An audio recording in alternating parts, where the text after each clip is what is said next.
So again, very good evening to all. Chapter 7, that's the dynamics of system of particles and rotational motion.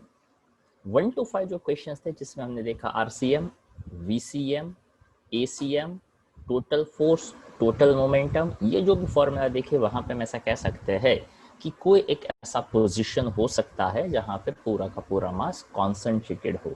तो RCM का formula m1r1 plus m2r2 upon m1 plus m2।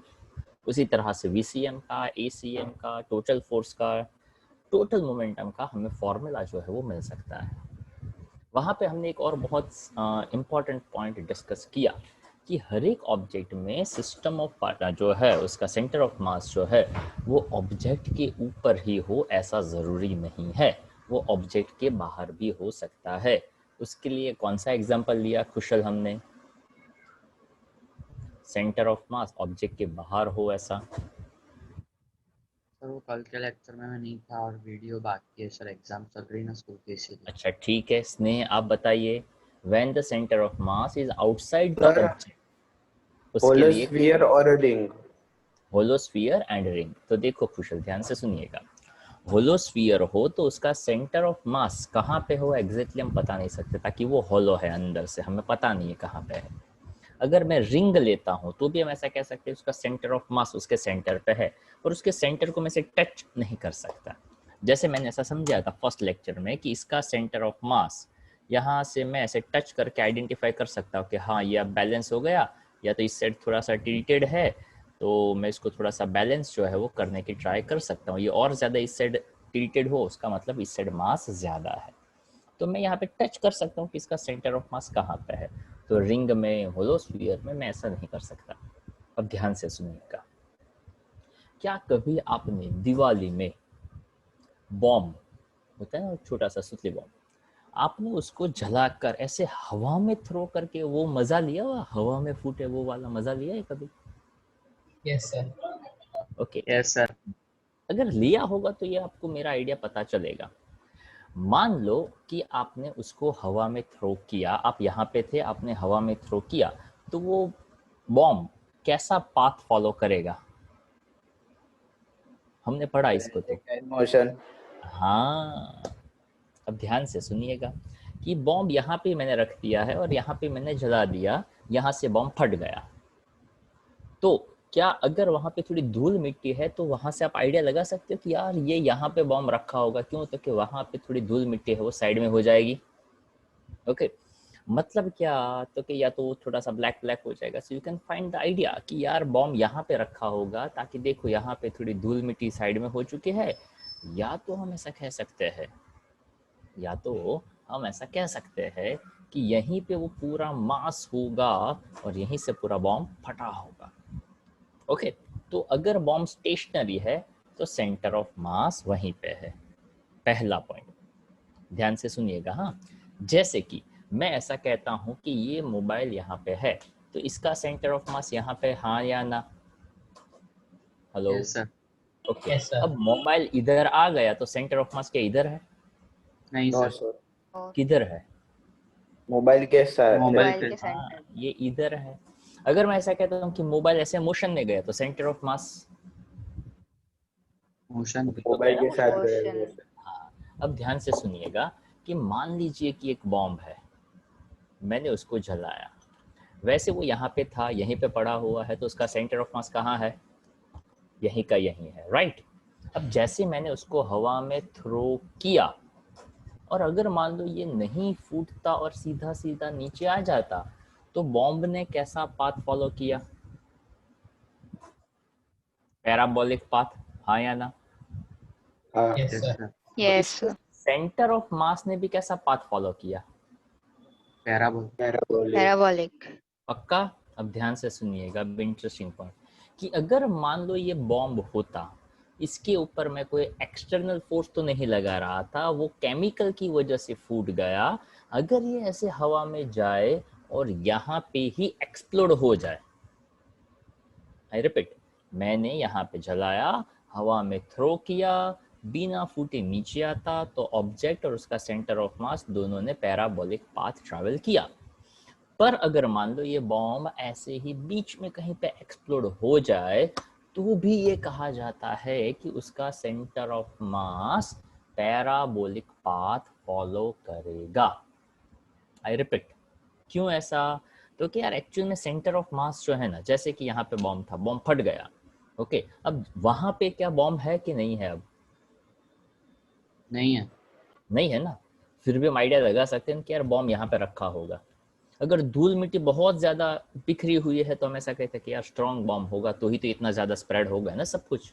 तो क्या, हाँ यार, तो उसका मतलब ये कि अगर ये बॉम्ब को आप हवा में थ्रो करते हो, बीच में वो एक्सप्लोड हो गया, तो उसको फटने के लिए हमने कोई एक्सटर्नल एफर्ट्स नहीं लगाया।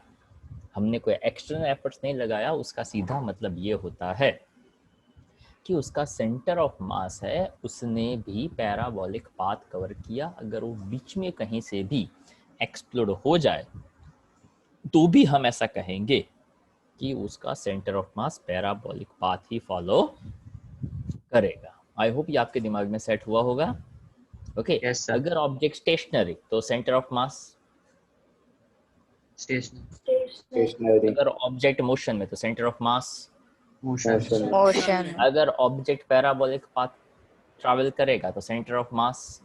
Parabolic Parabolic. But if it's about the chemical bomb and if that will explode in the middle of that path, तो भी हम ऐसा कहेंगे कि उसका सेंटर ऑफ मास कैसा पाथ फॉलो करेगा। तो Parabolic. मतलब क्या, तो कैसा समझने का कि वो जो भी उसका पाथ है, भले वो बीच में एक्सप्लोड हो गया, तो भी उसका सेंटर ऑफ मास वही पाथ फॉलो करेगा, ऐसा हम कह सकते हैं। ओके, ये एक चीज़ है, वो अच्छी तरह से आप अपने दिमाग में प्लीज रखिएगा। अब यहाँ से हमें थोड़ा सा आगे बढ़ना है चैप्टर 6 की ओर, और चैप्टर 7 की ओर। वहाँ पे क्वेश्चन नंबर 6 से हम थोड़ा सा आगे बढ़ने वाले हैं, राइट। क्वेश्चन 6 जो है, अगर आपके पास नोट्स हो तो देखिए, क्वेश्चन 6 जो है वहाँ पे स्लो का पढ़ेंगे। क्या है क्वेश्चन 6?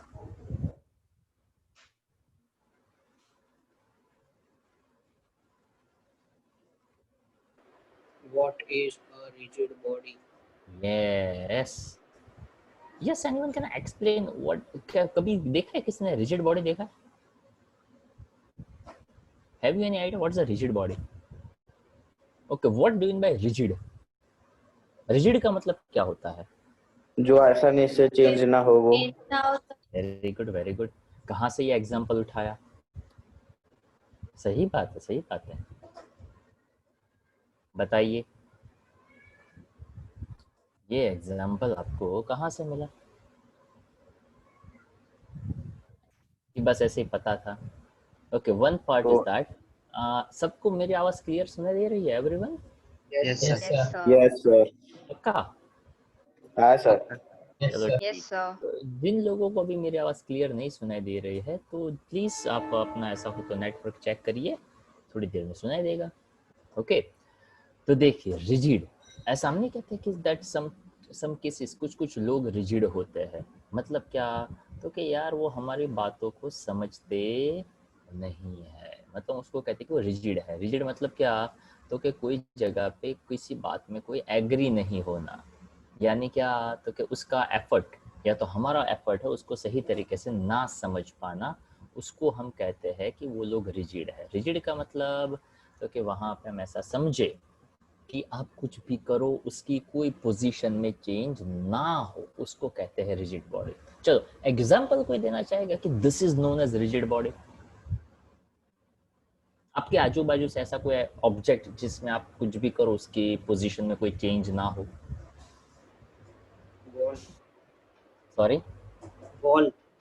ओके, चलो दूसरा कोई एग्जांपल चलेगा? नो प्रॉब्लम, चलेगा। दूसरा कोई example? Nishant, any guesses, any example जहां पे आपको ऐसा लगे कि यार ये ऑब्जेक्ट ऐसा है, इसमें मैं कुछ भी करूं तो उसकी पोजीशन में, उसके शेप में कोई चेंज मैं नहीं ला सकता? सर फ्लोर की tiles. Okay, tiles, in short में ऐसा कह दो ना, टाइल्स। ओके, फ्लोर की टाइल्स हाँ। या तो सिर्फ टाइल्स। ओके, चलो नेक्स्ट एग्जांपल चलेगा, दौड़ेगा? और कोई एग्जांपल? बेड, ओके ठीक है। मतलब वुड ऐसा हम कह दें, वुड समझ ले, ठीक है। चलो और कोई एग्जांपल।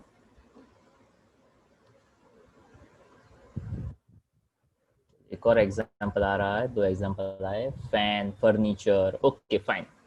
अब देखा जाए तो वैसे हार्डेस्ट ऑब्जेक्ट किसी को पता है कौन सा होता है हार्डेस्ट ऑब्जेक्ट? डायमंड। फुलरिन। क्या बात है, क्या बात है, क्या बात है, डायमंड और ये fullerene. Okay, fullerene that comes I think from the 10th standard first chapter, 4th chapter. 4th chapter में आया था। चलो ठीक है, कोई बात नहीं, मतलब 10th में आया था ना। Yes sir. Okay okay, fine fine fine. तो देखो यहाँ पे ऐसा कहा है, a body is a said to rigid if does not undergo any change in its size shape, however the large action of force may be acting on it. Something like that कि मान लो आप tiles की बात करते हो, tiles के ऊपर कोई हैवी आयरन का ऑब्जेक्ट है, तो किसी के पास वो डंबल हो 10-15 किलो पर, वो ऐसे हाथ से वो छोड़ दे तो टाइल्स टूट जाएगा। ड्रिल मशीन ले लो, ड्रिल उसके अंदर लगा दो तो वो टूट सकता है। ओके, फर्नीचर तो कि वो एक्स ले लो, आप उससे कट करो तो फर्नीचर टूट जाएगा। ओके, मार्बल, उसको भी आप ऐसे हथौड़े से तोड़ो तो मार्बल भी टूट जाएगा। ओके, डायमंड तो कि डायमंड कटर तो होता ही है, मतलब उसको आप कट तो कर ही सकते हो। तो हाँ यार, तो वैसे देखा जाए तो रिजिड बॉडी एक्चुअल में एक आइडियल कॉन्सेप्ट है। रिजिड बॉडी जैसा कभी कुछ एग्जिस्ट करता नहीं है। फिर भी आइडियल सिचुएशन में ऐसा कह सकते हैं कि जिसमें कोई चेंज ना होता हो, that is called as a ideal body, that's called as a rigid body. तो रिजिड बॉडी को समझने के लिए प्रैक्टिकल एग्जांपल के तौर पे आप कह सकते हो any solid body that sometimes we consider as rigid body. जैसे कि ये मोबाइल फोन है, अगर मैं इसको ऐसे ऐसे ट्राई करूंगा तो नहीं टूटेगा ना। ओके, अब मोबाइल फोन है, मेरा है, तो मैं ऐसे तो करूंगा नहीं। किसी का होगा तो शायद मैं एक बार भी सोचूं कि चलो करे या ना करे। ओके, अगर मान लो मेरा मन करे तो थोड़ी पागल हूं मैं। ओके, ऐसे भी टूटने वाला तो नहीं है। पर हाँ, अगर कोई कहे कि क्या आप ये फोन तोड़ सकते हो, ओके मैं आपको 50,000 दूंगा, तो मैं डेफिनेटली तोड़ सकता हूँ। क्यों? मैं आ 50,000 का दूसरा 50,000। ले लोगे। तो फिर 2 आ जाएंगे एक तोड़कर, पर पहले पैसे मिलने चाहिए। ओके, तोड़ भी और पैसे भी ना मिले तो कोई मतलब नहीं है। मतलब क्या, तो कि इसको मैं तोड़ तो सकता हूँ। ओके, इसके शेप साइज में मैं चेंज तो ला सकता हूँ, हीट दे सकता हूँ, प्रेशर लगा सकता हूँ, कोई भी चेंज कर सकता हूँ।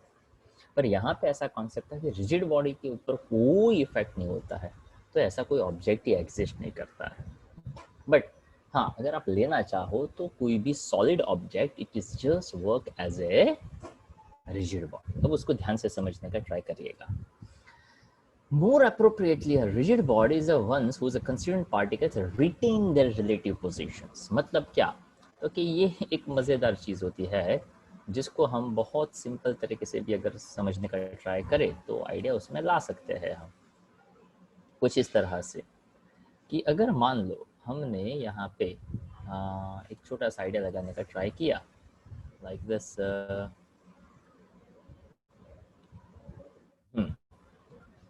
कि देखो, अगर मैं यहाँ पे ऐसा एक पॉइंट बताऊं आपको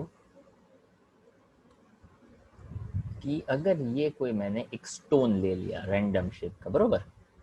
अब यहाँ से मैंने एक ऐसे स्ट्रेट लाइन खींचा होता, तो इस स्ट्रेट लाइन से ये पोजीशन, ये पोजीशन, ये पोजीशन, आप कुछ भी करोगे तो ये हर एक पोजीशन इस सेंटर से कैसा रहेगा, तो कि फिक्स रहेगा।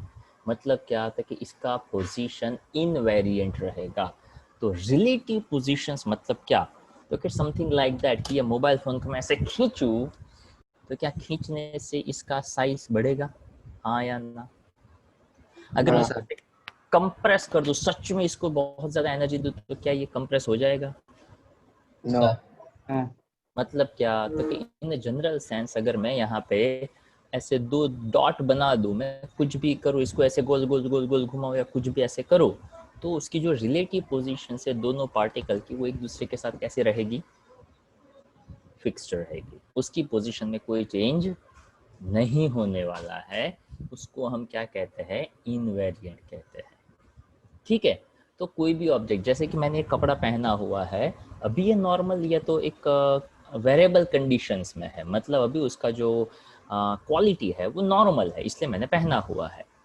अगर मान लो बाय द ईयर ये एकदम धीरे धीरे धीरे धीरे धीरे धीरे धीरे एकदम पतला होता जाए, उसको मैं ऐसे खींचूंगा तो फट सकता है, हाँ या ना?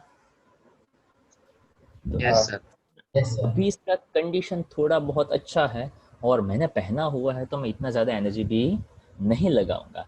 फिर भी अगर मैं ट्राई करूं, बहुत ज़्यादा एनर्जी लगाऊं, तो शायद फटेगा, बट नॉर्मल एनर्जी से वो फटने वाला नहीं है। मतलब इसकी जो पोजीशन है, that position remains as it is. Okay, मतलब क्या? तो कि अगर मान लो कोई मोबाइल फ़ोन के पीछे या कोई भी ऑब्जेक्ट के ऊपर कोई नाम लिखा हुआ है, तो उसमें हल्का सा भी कोई चेंज होने वाला नहीं है। अगर यहाँ पे आप ऐसा ले लो कि फिर से यही एग्जांपल ले लो कि ऐसा कोई आपने एक क्या बोलते हैं, रैंडम शेप का कोई ऑब्जेक्ट ले लिया, जस्ट लाइक ए पोटैटो। आपने एक पोटैटो ले लिया, राइट? उसमें से आपने एक ऐसा वायर पास किया। कर सकते हैं कि नहीं कर सकते? कर सकते हैं। कर सकते हैं। है। पोटैटो देखा है? पोटैटो पोटैटो हाँ सर। देखा है? वायर देखा है? वायर वायर हाँ यस सर। सर। सर उसको ऐसे पोटैटो में से पास कर सकता हूँ, हाँ या ना? Yes sir. Yes, sir. Okay, अब ऐसा इमेजिन करिए कि मैंने ऊपर से पकड़ा, नीचे से पकड़ा और मैं से गोल गोल गोल गोल घुमा रहा हूँ, तो पोटैटो भी गोल गोल घूमेगा कि नहीं घूमेगा? घूमेगा। घूमेगा। अब पोटैटो ना, उसके ऊपर ऐसे कुछ कुछ कुछ कुछ वो कभी कभी ब्लैक कलर के, कभी कभी व्हाइट कलर के वो डॉट्स होते हैं, देखे कभी? हाँ सर। वो भी कैसा sir. पाथ फॉलो Yes, करेंगे? sir. वो भी कैसा पाथ फॉलो करेंगे? सर्कुलर। ओके, मतलब अगर मैं ऐसा कहता हूँ कि पोटैटो ने एक सर्कल कंप्लीट किया, तो उसके ऊपर व्हाइट डॉट या ब्लैक डॉट जो भी था, उसने कैसा पाथ फॉलो किया? सर्कुलर। और उसने भी एक राउंड कंप्लीट किया, हाँ या ना? Yes sir.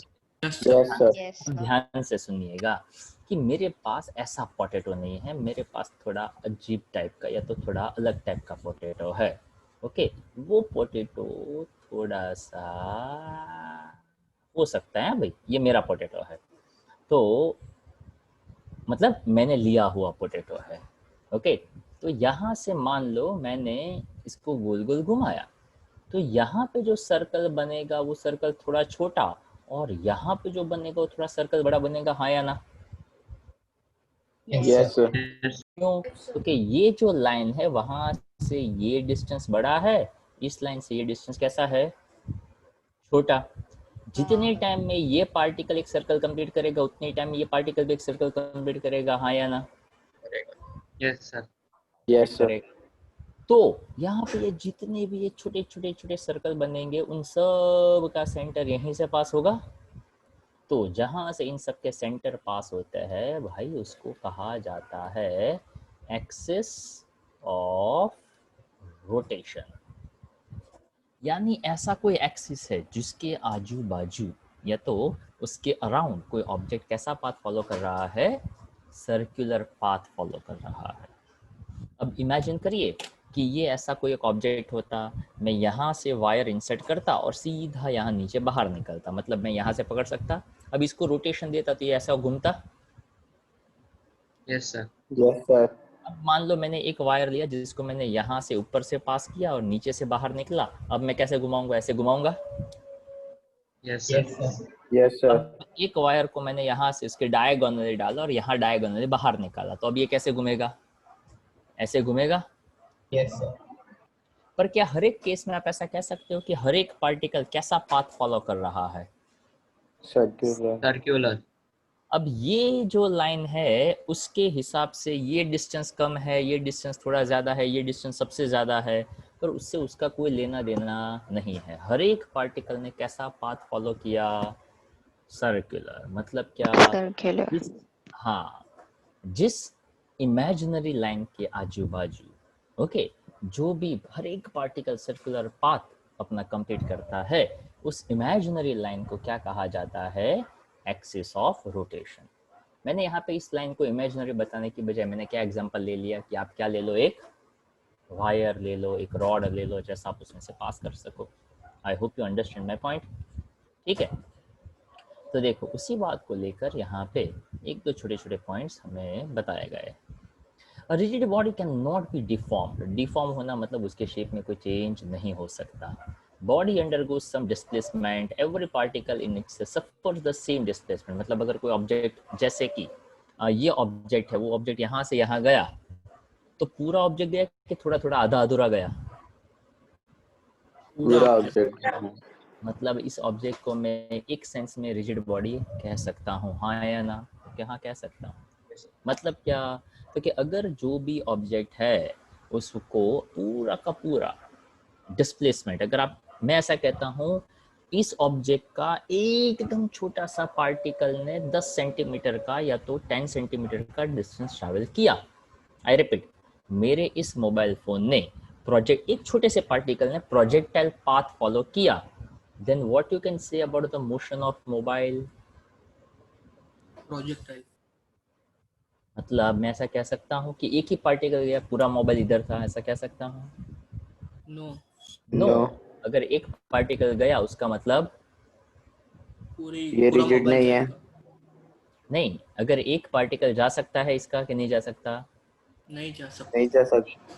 अगर एक पार्टिकल प्रोजेक्टाइल कर सकता है उसका मतलब ये कि पूरे ऑब्जेक्ट ने ही क्या किया होगा?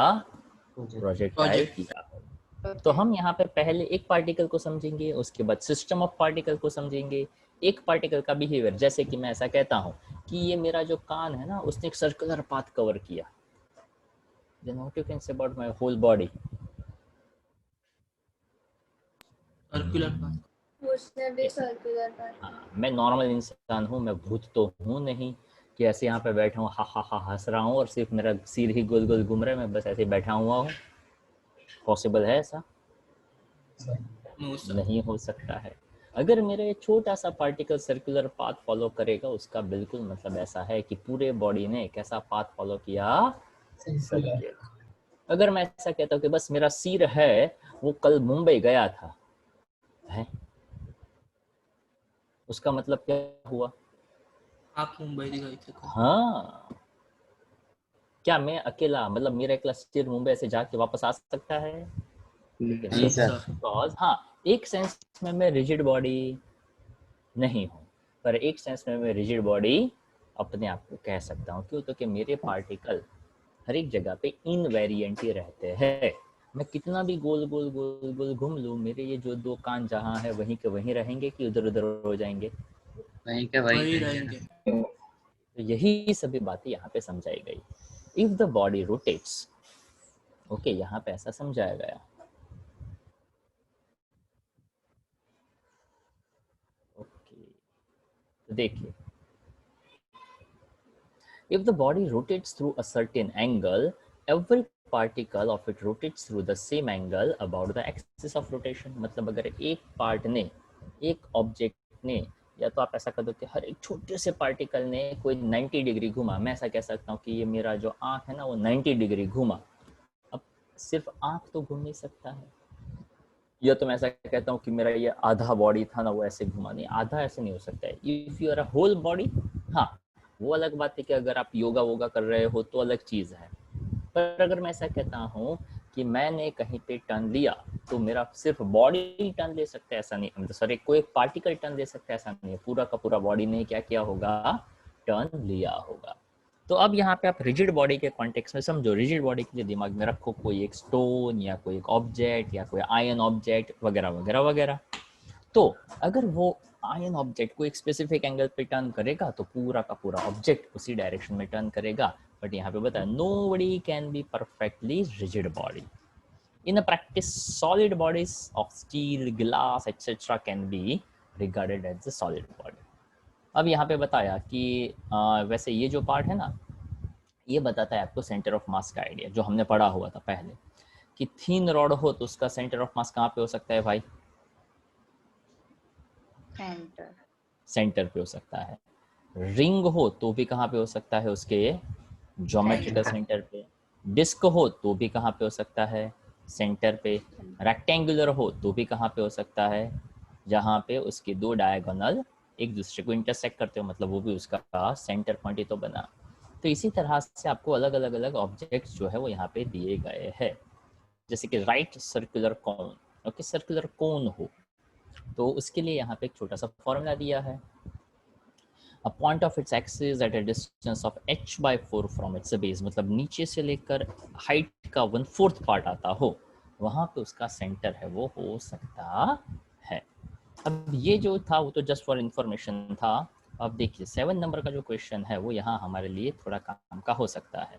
ओके, सब लोग अपना अपना वीडियो है वो ऑन करके रखिएगा। चलो यहाँ पे ऐसा बताया है, what do you mean by rotational motion of A rigid body. तो रोटेशनल मोशन को ध्यान से समझिएगा। वैसे ये जो एक एग्जाम्पल के तौर पे यहाँ पे एक ऑब्जेक्ट देने का मतलब ये शेप देने का ट्राई किया हुआ है। पहले मैं उसको अपने तरीके से समझा देता हूँ, उसके बाद यहाँ क्वेश्चन के साथ हम उसका कंपैरिजन जो है वो कर लेंगे। ओके, तो देखिए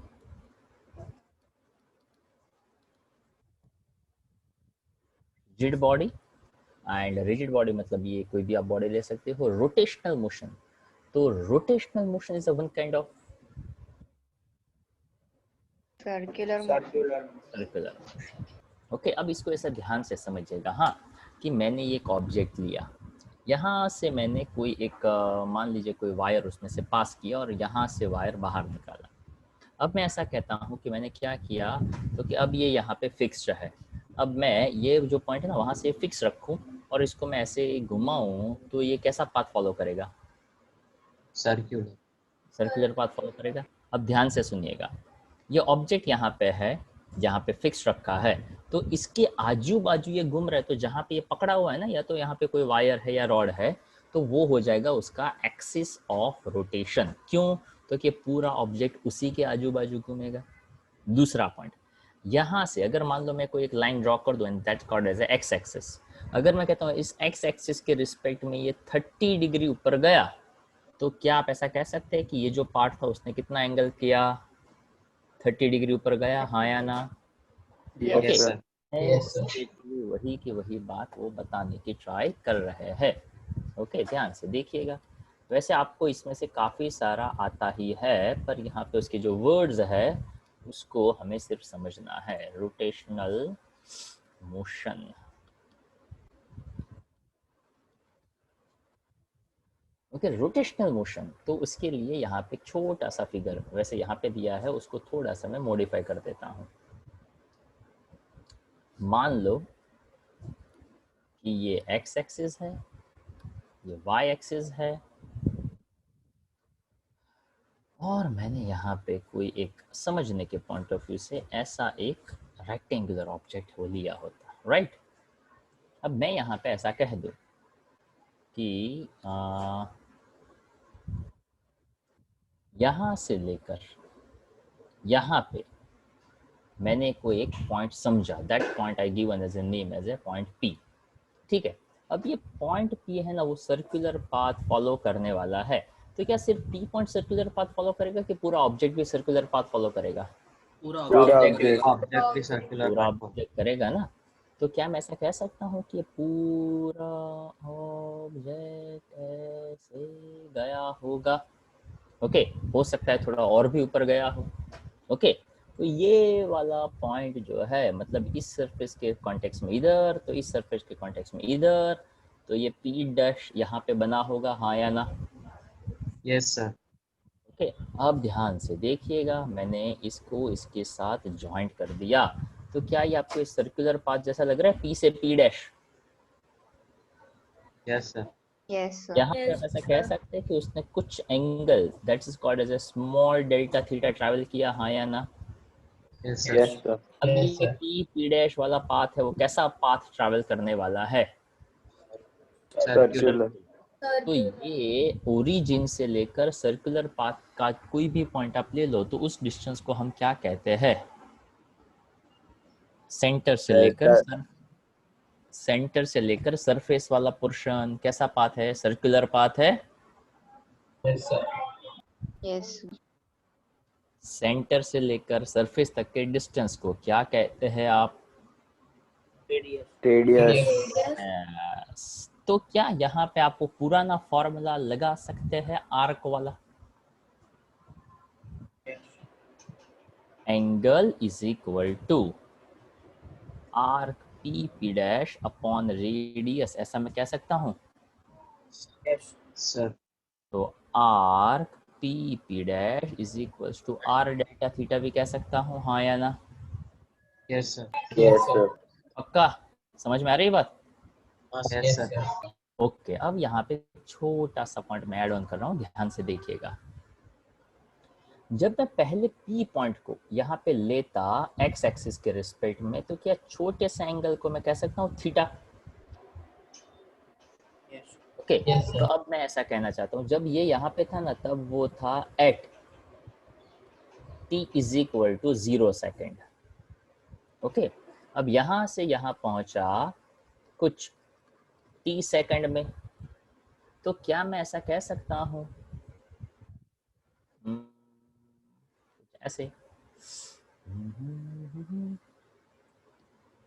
ध्यान से देखिएगा, ये फिगर फिर से आपके सामने है। t0 पे कहाँ पे था particle? P point. t time के बाद कहाँ पहुंचा? P dash. जब p यहाँ पे था, तो क्या आप कह सकते हो POX ने एक एंगल बनाया कितना? थीटा। थीटा। तो आफ्टर टाइम t P'OX ने कितना एंगल बनाया? सोच कर बताइएगा। P'OX ने, हाँ theta Delta theta plus theta. Yes, जिसने ये सोचा उसने सही सोचा। तो अगर मैं ऐसा कह दूं, ध्यान से सुनिएगा, लिखूंगा तो भी पता चल जाएगा।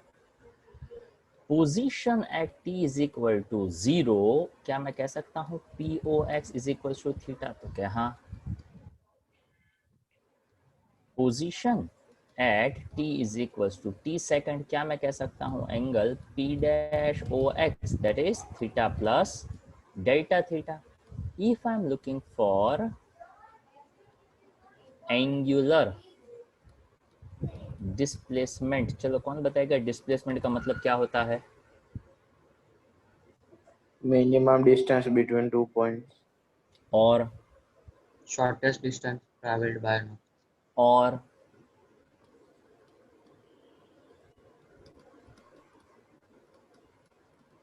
चेंज इन पोजीशन को भी तो कहते हैं डिस्प्लेसमेंट। ठीक है, तो कहाँ पे पहुंचा? तो कि P'OX पे पहुंचा। कहाँ पे था? तो कि POX पे था। तो देखो, तो P'OX क्या था? Theta plus delta theta. POX क्या है? तो कि POX है थीटा। तो क्या मिला आपको एंगुलर डिस्प्लेसमेंट? तो कि वो मिला डेल्टा थीटा। यहाँ पे डेल्टा का मतलब क्या करेंगे, पता है किसी को? Change in angle. Change in angle. यहाँ पे चेंज इन एंगल, ऐसा कोई आप मतलब जो है वो निकालेंगे। So delta theta that is basically consider as change in angle, right? आई बात समझ में? Yes sir. Yes, sir. Yes sir. Is consider as a delta theta. It means यहाँ पे थोड़ा जो डिफरेंस है डेल्टा का थीटा का, वो थोड़ा सा कैसा रहा होगा? बड़ा। अब मान लो मैं यहाँ पे ऐसा कहना चाहता हूँ, थोड़ा सा दिमाग लगाएगा, हल्का सा ही। Change in position with respect to time, क्या कह सकते थे इसको? Position upon time. Velocity. Very good. तो अगर मैं delta theta upon delta T कह दूं, तो इसको मैं क्या कह सकता हूँ? Change in angle with respect. Change in angular velocity कह सकता हूँ। Yes sir. ओके, ताकि यहाँ पे डेल्टा थीटा एंगुलर डिस्प्लेसमेंट है, तो एंगुलर डिस्प्लेसमेंट अपॉन टाइम क्या बनेगा? Angular velocity. वेलोसिटी। अगर मैं ऐसा कहता हूँ, इसके आगे मैं एक फंक्शन लगा दूं, कौन सा वाला फंक्शन? Limit. तो ये क्या काम करेगा पता है? D theta upon D theta. हाँ, मतलब आपने चैप्टर 3 और चैप्टर 4 को सही तरीके से डाइजेस्ट किया हुआ है कि लिमिट फंक्शन लगाने का पर्पस क्या होता है। निशान समझ में आ रहा है मेरे भाई? Yes sir. पक्का कि हाँ हाँ? पक्का सर। नहीं आ रहा है। तो थोड़ा हंस तो दे। हाँ, और देवर्ष तू किधर है भाई? सर। हाँ है इधर कि कहीं और चला गया? नहीं नहीं, इधर ही। हाँ तो वीडियो ऑन कर तो मुझे भी पता चले कि तू पढ़ रहा है कि नहीं पढ़ रहा है। हाँ सर। हाँ ऐसा आने का, शर्माने का नहीं यार। ओके हाँ देखो कितना अच्छा लग रहा है मुझे। ओके तो आप आते रहिए, आते हैं तो वीडियो ऑन करके रहिए तो मज़ा आता है। वैसे आप सब लोग मुझे दिखते हो, ठीक है। तो देखो एंगुलर वेलोसिटी, तो अब यहाँ से आपका दिमाग जो है ना वो कंपैरिजन स्टार्ट करेगा। चैप्टर 3 चैप्टर 4 में डेल्टा डेल्टा आता था तो क्या आता था, वो बड़ा डिफरेंस था तो क्या था। जब हमने उसको लिमिट फंक्शन दिया तो बड़ा डिफरेंस किस में कन्वर्ट हो गया, छोटे डी स्मॉल डिफरेंस में। तो वहाँ पे अब dx by dt कहते थे, यहाँ पे क्या हो गया, D theta by d theta by dt Theta by convert dt. हो गया। तो कि यहाँ पे हम ऐसा कह सकते हैं that is a change in angular position with respect to time, that is called as angular velocity। पर यहाँ पे आपको एक चीज़ का पता नहीं है शायद, स्पीड और वेलोसिटी में किस बात को लेकर डिफरेंस है, व्याख्या।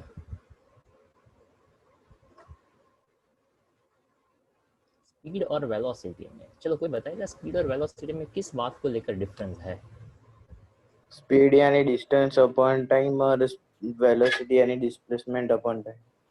बरोबर है डेफिनेशन के हिसाब से। एक और चीज़ जिसको आप डिफरेंशिएट करने के लिए यूज़ कर सकते हो कि हाँ यार ये डिफरेंस है।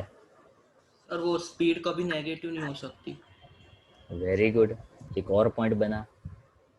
अभी भी एक और पॉइंट है जो मैं सोच रहा स्केलर हूँ क्वांटिटी, वेक्टर क्वांटिटी। हाँ कौन कौन कैसा है।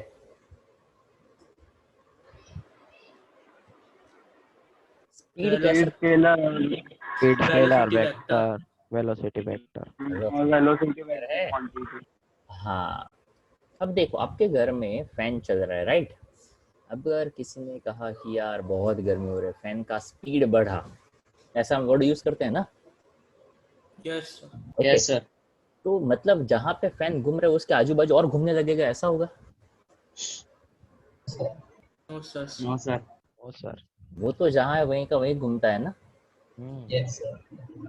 हाँ तो उसी को लेकर हमने क्या कभी ऐसा नोटिस किया जहाँ फैन हो उसके परफेक्ट एग्जैक्ट आप नीचे बैठो ना, उसकी बजाय थोड़ा सा साइड में रहो ना तो हवा ज्यादा आती है। Have you ever notice. Yes sir. Yes, sir. Yes yes sir sir. वैसे हमारा साइकोलॉजी ये कहता है कि ना फैन जब नीचे हो तो अपने बहुत વધારે हवा आवे, ओके ऐसा हमें लगता है। ओके बट एग्जैक्टली उसके नीचे होने की वजह थोड़ा सा साइड में रहेंगे तो ज्यादा हवा जो है वो आ सकती है, राइट। तो यहाँ Yes, पे sir. एंगुलर वेलोसिटी में कोई एंगल का रोटेशन की हम बात कर रहे हैं तो वेलोसिटी का डायरेक्शन तो हमें मिल जाता था, कैसे, तो कि डिस्प्लेसमेंट जिस डायरेक्शन में होगा वेलोसिटी भी उस डायरेक्शन में होगा। सर्कुलर पाथ पे अगर ऑब्जेक्ट घूमता था तो हम कहते थे कि वेलोसिटी ने टेंजेंशियल डायरेक्शन, याद है सर्कुलर पाथ वाला। ओके तो वहाँ पे हम ऐसा कहते थे कि वेलोसिटी टेंजेंशियल डायरेक्शन में है। पर अब यहाँ पे एंगुलर वेलोसिटी का डायरेक्शन कैसे मिलेगा, क्योंकि एंगुलर वेलोसिटी में ऑब्जेक्ट कैसे घूमता है, एंगुलर वेलोसिटी में ऑब्जेक्ट कैसे घूमता है। Circular circular motion. Circular motion में वो घूमता है। अब वो सर्कुलर मोशन में घूमता है तो अब यहाँ पे उसकी डायरेक्शन को समझने के लिए फिजिक्स का बहुत ही काम का एक पॉइंट अभी हम डिस्कस करने वाले हैं और उसको कहते हैं राइट हैंड थंब रूल। क्या कहते हैं उसको, right hand thumb rule. Thumb rule. वैसे इसको कहा जा सकता है स्क्रू रूल भी। ओके मुझे याद नहीं है, मैंने आई थिंक क्रॉस प्रोडक्ट बताया था तब समझाया था कि नहीं समझाया था। हाँ सर समझाया था। समझाया था, याद है ऐसा कुछ कुछ कहा था हमने। Okay yes sir. फिर यहाँ पे समझा रहा हूँ, इसको हम कहते हैं RHTR, right hand thumb rule, या तो उसको कहेंगे स्क्रू रूल। ठीक है अब ध्यान से देखिएगा, मैं यहाँ पे बता रहा हूँ। मान लो ये डिस्क है तो ये उसका एक्सिस ऑफ रोटेशन बन गया, ये डिस्क ऐसे घूम रहा है। तो देखिए लाइक दिस, ये यहाँ पे एक डिस्क हो गया, ये यहाँ से पास करो ऐसे बाहर निकला, तो ये इसका एक्सिस ऑफ मतलब ये उसका मोशन हो गया, ठीक है। तो आप अपने पास भी ऐसा एक ऑब्जेक्ट ले लो और ये जो डायरेक्शन है उसमें आप जैसी डायरेक्शन दिख रही है, देखो इसको ऐसे नहीं घुमाना है, राइट, इसको हॉरिजॉन्टल देखना है। आप इसको हॉरिजॉन्टल घुमाइए, जैसा फिगर मैंने ड्रॉ किया है उस डायरेक्शन में आप घुमाइए। जिस डायरेक्शन में एरो दिया है उस डायरेक्शन में फिंगर्स को कर्ल करिए और मुझे बताइए थंब कौन सी डायरेक्शन में आ रहा है। आई रिपीट होल प्रोसीजर, ऐसे घुमाना है। किस डायरेक्शन में? तो कि जिस डायरेक्शन में ये घूम रहा है वो, ठीक है। तो वैसे ये एरो दिखाया ऐसे है, आपको ऐसे दिख रहा है ऊपर, पर ऐसा नहीं, आपको अंदर से बाहर की ओर आ रहा है, ऐसा उसको देखना है। आई hope you understand my point. Yes sir.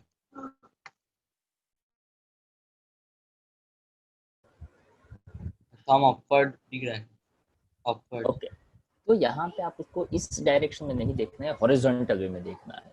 तो ये हॉरिजॉन्टल अगर ऐसे घूम रहा है तो मैं इसी डायरेक्शन में फिंगर्स को कर्ल करूंगा। घुमाइए ऐसा, आपके सामने वो फिगर है, उस फिगर की डायरेक्शन में ऑब्जेक्ट को घुमाइए गोल गोल गोल गोल गोल, और जिस डायरेक्शन में ऑब्जेक्ट घूम रहा है उस डायरेक्शन में फिंगर्स को कर्ल करिए। तो थंब कहाँ दिख रहा है आपको? अपर सर। अपवर्ड। हाँ, ऊपर की डायरेक्शन में दिख रहा है। Yes sir. यहाँ पे ये चीज यस सर। बहुत समझने जैसी है। जैसे कि कैसे समझेंगे आप इसको? क्योंकि राइट हैंड थंब रूल ऐसे समझाया जाता है कि जो भी ऑब्जेक्ट, जो एक्सिस ऑफ रोटेशन है, जो डायरेक्शंस में ऑब्जेक्ट घूम रहा हो उसी डायरेक्शन में फिंगर्स को कर्ल करो।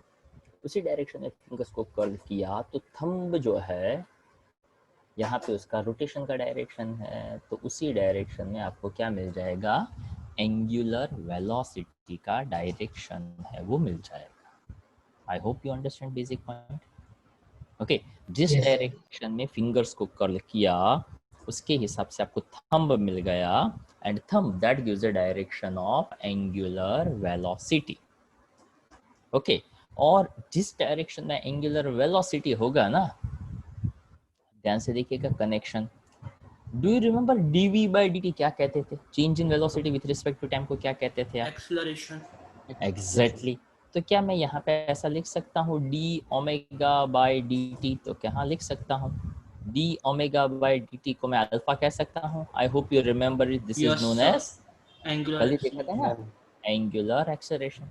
अब देखो तो ये ऑब्जेक्ट यहाँ पे यहाँ पे यहाँ पे अलग अलग अलग अलग कोई भी पॉइंट पे ले लो, हर एक किस्सों में ओमेगा कहाँ मिलेगा? Upward direction. Upward. Upper direction. What तो क्या direction? उसकी कोई डायरेक्शन चेंज हुई? नहीं। तो यहाँ पे रोटेशनल मोशन के लिए ऐसा कहा जाता है कि जिस डायरेक्शन में एंगुलर वेलोसिटी होती है उसी डायरेक्शन में एंगुलर एक्सेलरेशन होता है। ओके, यहाँ पे एंगुलर वेलोसिटी और एंगुलर एक्सेलरेशन दोनों का डायरेक्शन कहाँ होता है? एक ही जगह पे होता है। Understand my point? Yes sir. Yes sir. पता चला? यस। Yes sir. अब स्क्रू रूल कैसे अप्लाई करेंगे? तो आई थिंक वो भी मैंने बताया था आपको, स्क्रू रूल कि आपको मान लो ये सरफेस दिख रहा है, राइट। अब मैंने इसके परपेंडिकुलर एक स्क्रू रखा, अब जिस डायरेक्शन में घूम रहा है उस डायरेक्शन में स्क्रू को घुमाइए। आई होप आपको ये मेरा तरीका वाला याद होगा, देखा है ये? सर आपने समझाया था। हाँ सर। हाँ, CID एंड आओ, जिसको याद ना हो वो चैप्टर 4 रिवाइज करें।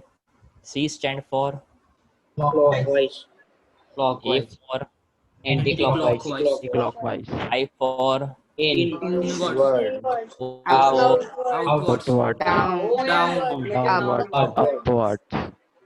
याद आया पूरा का पूरा? Yes sir. Yes sir. तो स्क्रू का रोटेशन समझ लो, आपका काफी सारा काम आसान हो सकता है, और वो आसान हो जाएगा तो ये चैप्टर तो आपको बहुत ज़्यादा है वो आपका अच्छा हो सकता है, ताकि यहाँ पे जो भी है वही सब कुछ है। तो देखिए अब यहाँ पे ये जो ऑब्जेक्ट था ना उसके लिए ऐसा एक फिगर यहाँ पे दिया था, ठीक है। यहाँ से यहाँ गया, P से P डैश पे पहुंचा, वैसे P यहाँ पे x एक्सिस पे लिया, तो ये एंगुलर वेलोसिटी हो सकता है। तो क्या क्यों, तो कैसे घुमाया ना, तो इस डायरेक्शन में मैं ऐसे घुमाता लाइक दिस, तो मेरा एंगुलर वेलोसिटी बाहर की साइड आता। तो यहाँ पे कहा कि that body is said to possess a rotational motion if all its particles move along circular parallel plane। मतलब क्या, तो क्या हर एक ऑब्जेक्ट ऐसे सर्कुलर पाथ पे जाता है। तो क्या यहाँ पे हर एक के सेंटर एक की फिक्स लाइन से परपेंडिकुलर है। तो लाइक दिस, जैसे बताया था ना कि ये ऑब्जेक्ट हो, ये ऐसे घूम रहा है, तो ये पॉइंट और यहाँ पे जो पॉइंट होगा it is a perpendicular to the surface. तो क्या हाँ, तो ये परपेंडिकुलर जो वाला हो उसको हमने नाम दिया था axis of rotation, axis of rotation. ठीक है, अब यहाँ पे उसने बस एक एग्जांपल दिया, ये x हो, ये y हो, z, मतलब यहाँ पे जो एग्जांपल है उसको ऐसे समझाया गया है, देखो लाइक दिस। क्यों, तो कि यहाँ एक्सिस ऑफ रोटेशन मान लो z डायरेक्शन में होगा तो ऑब्जेक्ट ऐसे घूमेगा। अगर एक्सिस ऑफ रोटेशन के लिए मैं ये वाली डायरेक्शन दूँ तो ऑब्जेक्ट ऐसे घूमेगा।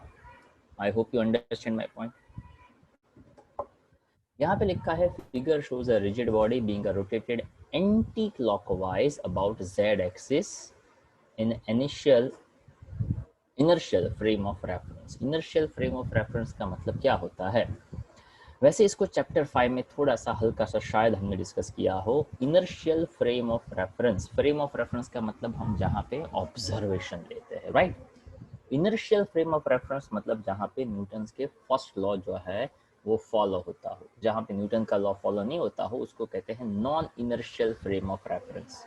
फ्रेम ऑफ रेफरेंस मतलब क्या, तो कि अगर इस ऑब्जेक्ट को घुमाना है तो एक्सिस ऑफ रोटेशन यहाँ कहीं पे होना चाहिए। अगर मैं ऐसे घुमाना चाहता हूँ तो अगर मैं कहता हूँ एक्सिस ऑफ रोटेशन इधर है तो ये ऑब्जेक्ट घूमेगा उसके आजू बाजू, तो क्या नहीं, पॉसिबल नहीं है। एक्सिस ऑफ रोटेशन कहाँ होना चाहिए, तो कि ऑब्जेक्ट से परपेंडिकुलर ही कहीं पे होना चाहिए। ठीक है, चलो उसके बाद ये पॉइंट हम डिस्कस कर चुके। Angular velocity theta by T होगा। देन आफ्टर वेक्टर और द क्रॉस प्रोडक्ट, ये आपको स्क्रू रूल और ये पूरा का पूरा आइडिया जो है वो आपको है, राइट। याद होगा ना आपको ए क्रॉस बी वाला, Yes, sir. Right Yes, hand sir. Rule भी आपको पता है। और ये जो एक्स्ट्रा क्वेश्चन है वहाँ पे एक छोटा सा पॉइंट में डिस्कस कर लेता। वैसे इसको हमने थोड़ा बहुत यूज़ किया हुआ है, ध्यान से सुनिएगा। ए क्रॉस बी को आप क्या कह सकते हो, उसका मैग्नीट्यूड को? A square plus B square under. नहीं नहीं नहीं नहीं नहीं, ए डॉट बी को, हाँ ए डॉट बी को कहते थे ए बी कॉस थीटा, तो ए क्रॉस बी को क्या कह सकते हो? AB sin sin theta. theta. D sin theta. उसी चीज को मैं यहाँ पे फिर से समझा रहा हूँ थोड़े अलग तरीके से।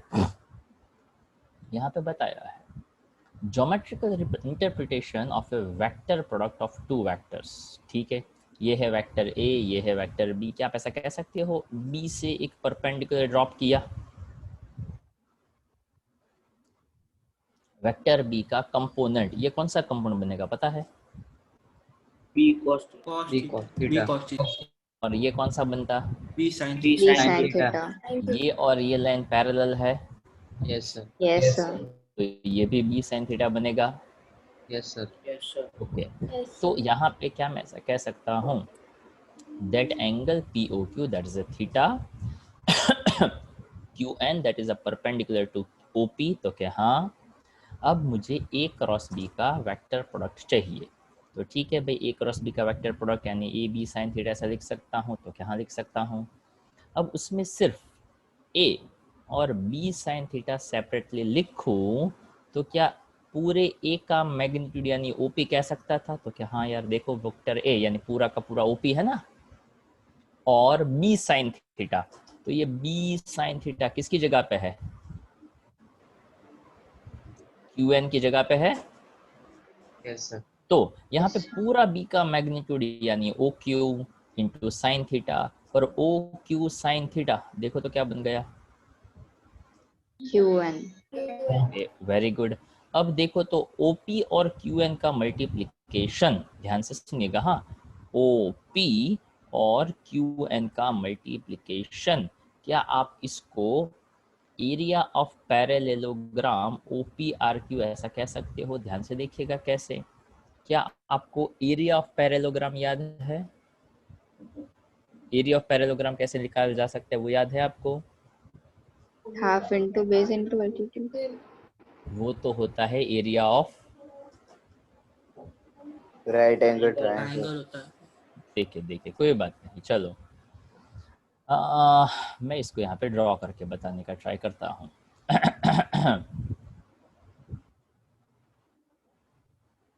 ये क्या है? ट्राइंगल।